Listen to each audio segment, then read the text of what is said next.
जय हिंद स्टूडेंट, कैसे हैं आप सभी। आशा करते हैं आप एकदम बढ़िया होंगे, बेहतरीन होंगे, ज़बरदस्त होंगे और इस गर्मी में आप अपने स्वास्थ्य का अच्छे तरीके से ध्यान रख रहे होंगे और पढ़ाई को भी निरंतरता से कर ही रहे होंगे अर्जुन क्लासेस के साथ जुड़कर। ठीक है स्टूडेंट, तो एक बार फिर से स्वागत करते हैं आपका अर्जुन क्लासेस में। तो हम पढ़ रहे थे, हमने बेसिक क्लास 3 को पढ़ा था सुबह। आज हम बेसिक क्लास 4 की बात कर रहे हैं और बेसिक क्लास 4 में मैंने बताया था कि हम सेंटेंस को पढ़ेंगे। बेसिक क्लास 3 में जो मैंने बताया था, डेफिनेशन कराई थी फ्रेज की और सेंटेंस के पार्ट बताए थे, सेंटेंस के काइंड्स बताए थे काइंड्स। और इस क्लास में आज हम काइंड्स ऑफ सेंटेंस की डेफिनेशन पढ़ेंगे। ठीक है, तो फर्स्ट सेंटेंस मैंने क्या लगाया था, असर्टिव सेंटेंस। आपका फर्स्ट सेंटेंस क्या था, असर्टिव सेंटेंस। असर्टिव सेंटेंस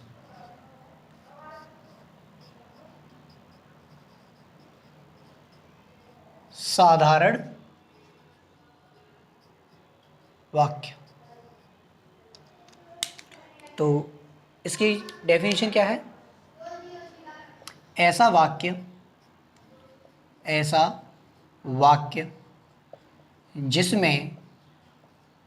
जिसमें कोई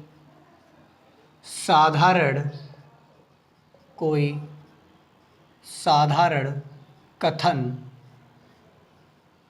सिंपल स्टेटमेंट, साधारण कथन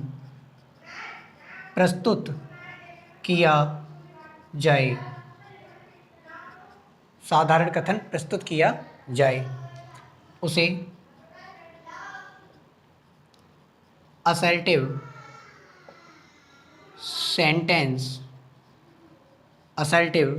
सेंटेंस कहते हैं।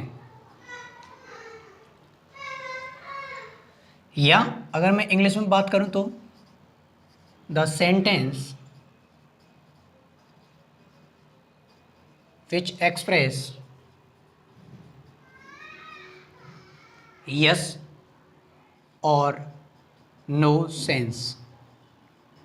ऐसा सेंटेंस, ऐसा वाक्य जिसमें हाँ या ना का हमें अर्थ मिलता है, उसे हम असर्टिव सेंटेंस कहते हैं। फॉर एग्जाम्पल,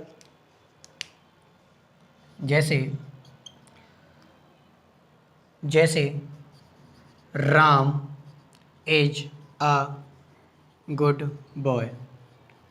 राम एक अच्छा लड़का है, हाँ या ना, यस या नो, आंसर आपको देना है। ठीक, मतलब एक सिंपल स्टेटमेंट हो जिसका कोई ज़्यादा इफेक्ट पड़े नहीं, ना कुछ हमें ज़्यादा मतलब है, बस एक साधारण वाक्य है। और इसके दो पार्ट होते हैं, एफर्मेटिव और नेगेटिव।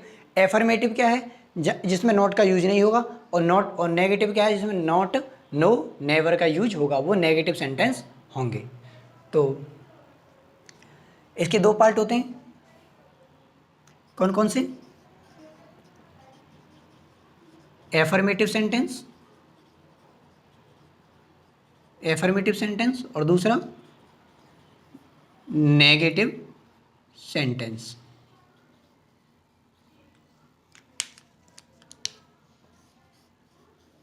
जैसे मैं बोल दूं she is a clever girl, she is a clever girl, और अगर मैं इसका नेगेटिव बनाऊं, she is not a good girl, वह एक अच्छी लड़की नहीं है।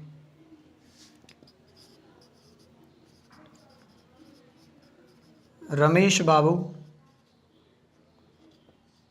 Is an honest teacher. ठीक, Ramesh Babu is an honest teacher. और अगर मैं यहाँ लिख दूँ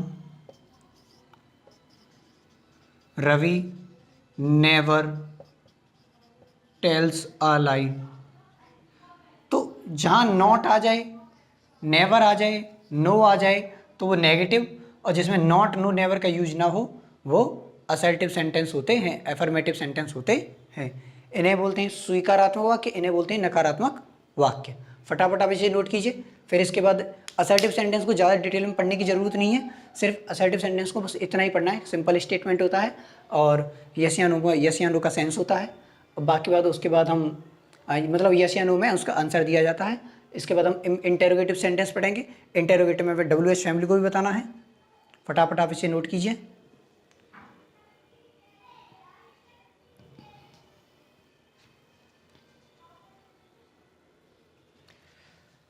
आई होप आपने नोट कर लिया होगा।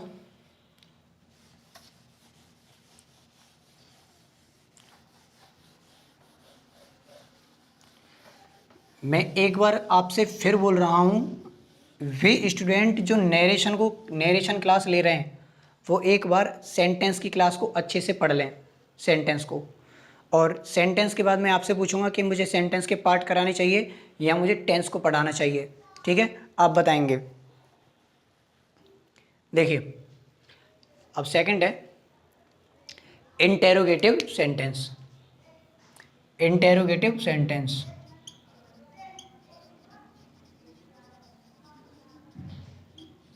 इंटेरोगेटिव सेंटेंस इसे क्या बोलते हैं? प्रश्नवाचक वाक्य। प्रश्नवाचक वाक्य। कॉपी पेन लेके बैठे हो कि नहीं? बिना कॉपी पेन के बात नहीं बनेगी, ध्यान रखना। देखो ऐसा वाक्य जिसमें कोई प्रश्न पूछा जाए उसे interrogative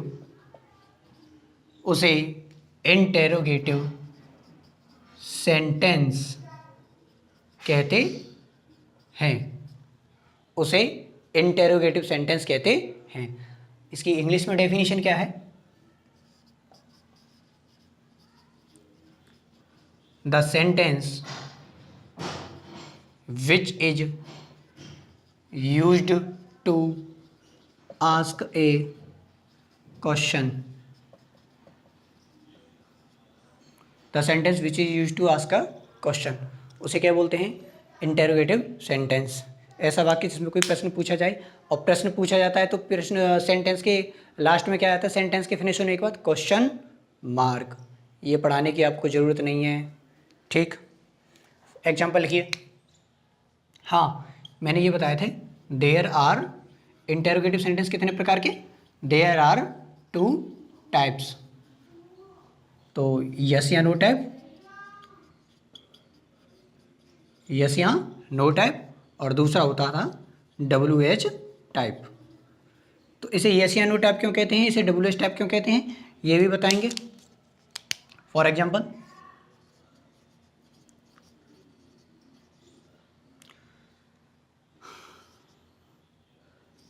are you mad?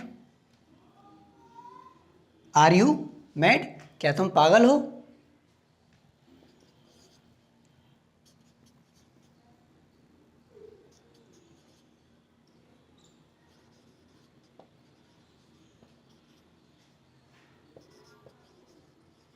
Is he going to Agra?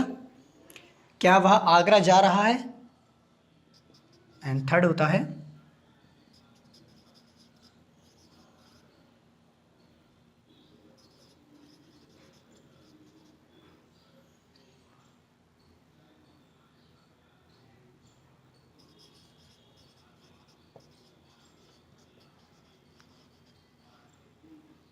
Has he beaten your brother?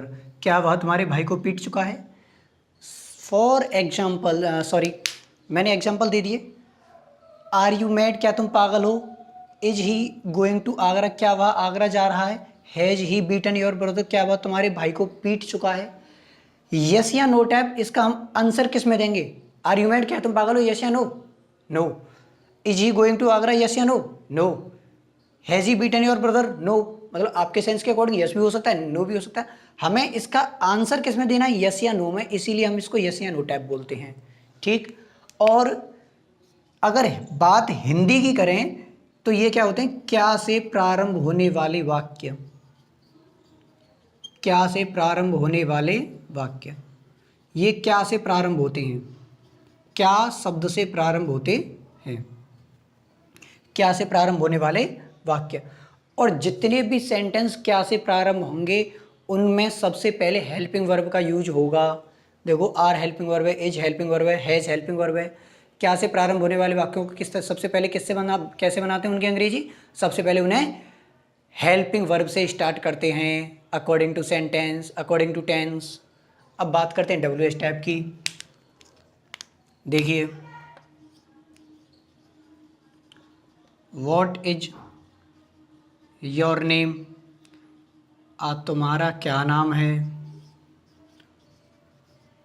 Y are you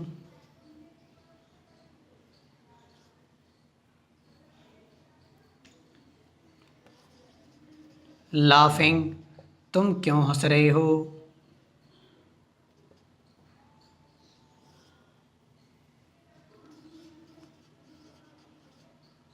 where do you live? तुम कहाँ रहते हो?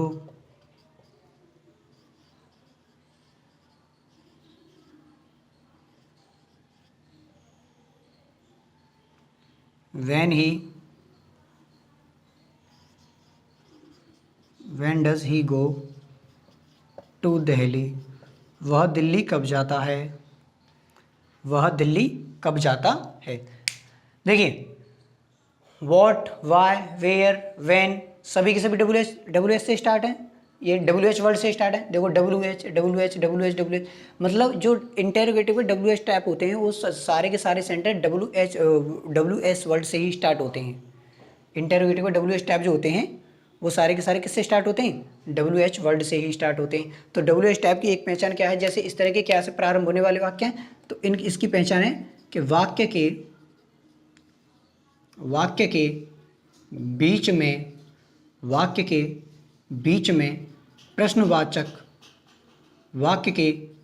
में प्रश्नवाचक शब्द आए। वाक्य के बीच में प्रश्नवाचक शब्द आए, इंटेरोगेटिव वर्ड्स आए।